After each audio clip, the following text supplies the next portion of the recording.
সব রাজনৈতিক দলের ঐকমত্যের ভিত্তিতে সংস্কার করা হবে। এজন্য ফেব্রুয়ারিতে রাজনৈতিক দলগুলোর সাথে আলোচনায় বসবে সরকার। এর ভিত্তিতে নির্বাচনের রোডম্যাপ দেয়া হবে। সংবিধান, দুর্নীতি, নির্বাচন সহ যে 11টি কমিশন করেছে সরকার, তার রিপোর্ট 31শে জানুয়ারির মধ্যে দেয়া হবে।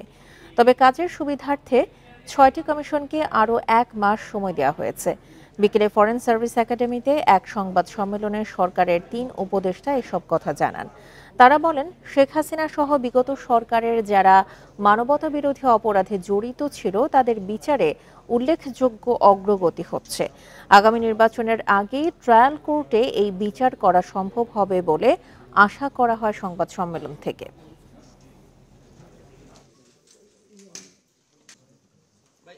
পলিটিক্যাল পার্টিগুলোর সাথে কিন্তু এক ধরনের প্রক্রিয়া শুরু হয়েছে, তাই না?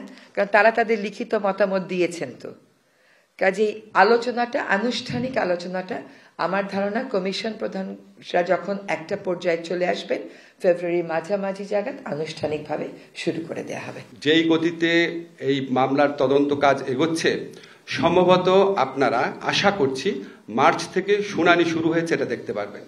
এবং আমাদের আশা আছে এটা বিচারালয়ের বিষয়, ইনশাআল্লাহ সামনে নির্বাচনের আগে আমরা অন্তত ট্রায়াল কোর্টে বিচার কাজ সম্পন্ন করতে পারবো।